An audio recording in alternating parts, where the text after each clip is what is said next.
18ویں پارے کی پہلی سورت سورہ مومنون کی یہ شروع کی 10 آیتیں ہیں، اور جب ان آیتوں کا نزول ہوا تو رسول اللہ صلی اللہ علیہ وسلم نے صحابہ کرام کو بلایا اور فرمایا آؤ سنو اللہ رب العزت کا کتنا خوبصورت کلام اترا ہے۔ اور ابن کثیر لکھتے ہیں اپنی تفسیر میں کہ جب اللہ نے جنت عدن کو بنایا تو جنت عدن اتنی خوبصورت بنی کہ اللہ نے مسکرا کے اس کو دیکھا، اور مسکرا کے پھر اللہ رب العزت نے فرمایا کچھ بول، تو جنت عدن نے یہ 10 آیتیں پڑھی اللہ کے سامنے، قد افلح المؤمنون سے ہم فیہا خالدون تک۔ اور کچھ ہمارے جو مفسرین ہیں وہ یہ بھی لکھتے ہیں کہ ان آیتوں میں دراصل اللہ رب العزت نے صحابہ کرام رضوان اللہ علیہم اجمعین کی صفات بیان کی ہیں کہ صحابہ کرام ایسے، تو کتنے خوش قسمت ہیں وہ لوگ جو جن میں یہ صفات ہوں گی، جن صفات کا اللہ رب العزت نے ذکر کیا ہے، کیونکہ انسانی فطرت ہے، انسان کامیاب ہونا چاہتا ہے۔ We all want to be successful۔ اللہ نے کیونکہ ہماری فطرت بنائی ہے تو اللہ ہماری فطرت کو جانتے بھی ہیں، تو خود ہی اللہ رب العزت ہمارے سوال کرنے سے پہلے فرما رہے ہیں کہ بھئی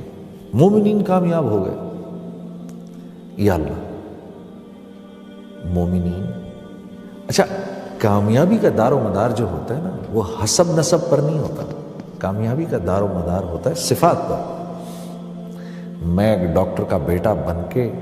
یہ کہوں کہ میں بھی ڈاکٹر ہوں، یہ نہیں ہو سکتا۔ ڈاکٹر بننے کے لیے مجھے ڈاکٹرز کی محنت کرنی پڑے گی، پھر ڈاکٹرز کی صفات، ان کی نالج میری زندگی میں آئیں گی، چاہے میں کسان کا لڑکا ہی کیوں نہ ہوں۔ تو اللہ رب العزت بھی یہی فرما رہے ہیں کہ کامیاب ہو گئے مومنین، اس وجہ سے نہیں کہ ایک مومن جو ہے وہ ایک دوسرے مومن کی اولاد ہے، بلکہ اللہ نے ان صفات کا ذکر فرمایا آگے جن کی بنیاد پر ایک مومن کامیاب ہوتا ہے۔ اس میں سب سے پہلی جو چیز فرمائی الذین هم فی صلاتهم خاشعون، کہ جب یہ نماز میں کھڑے ہوتے ہیں، نماز میں کھڑے ہوتے ہیں تو ساری دنیا کو بھول جاتے ہیں، میرے بندے کا مجھ سے رابطہ قائم ہو جاتا ہے، اس وقت میرے بندے کے لیے مجھ سے زیادہ کوئی محبوب نہیں۔ اور ایک روایت میں ایسے بھی آتا ہے کہ جب آدمی اللہ اکبر کر کے کھڑا ہوتا ہے تو اللہ رب العزت کی کریم ذات انسان کے سامنے ایسے آ کے کھڑی ہو جاتی ہے، اور ایک فرشتہ ادھر کھڑا ہو کے انسان کو کان میں کہتا ہے اگر تو اس وقت دیکھ لے کہ تیرے سامنے کون سی ذات کھڑی ہے تو قیامت تک تو سلام نہ پھیرے، اگر اتنی زندگی ملے تو اللہ پاک فرما رہے ہیں میرے بندے جب میرے سامنے کھڑے ہوتے ہیں ساری کائنات ان کو بھول جاتی ہے۔ اچھا، خشوع و خضوع، میں ایک دفعہ ہمارے بڑے بزرگ ہیں نظام الدین کے مولانا سعد صاحب دامت برکاتہم، ان کا بیان سن رہا تھا تو مولانا سعد صاحب فرماتے ہیں کہ خشوع سے مراد یہ ہے کہ آدمی اللہ کے سامنے کھڑا ہے، پھر خیال ادھر ادھر گیا، فوراً اس کو واپس لے آیا کہ نہیں میں اللہ کے سامنے کھڑا ہوں، کیونکہ ہر وقت دھیان یہ رہے کہ میں اللہ کے سامنے کھڑا ہوں، یہ تو ایک احسان کی لیول ہے، اللہ وہ ہمیں نصیب کرے۔ لیکن اگر فرض کریں وہ لیول نہیں مل رہی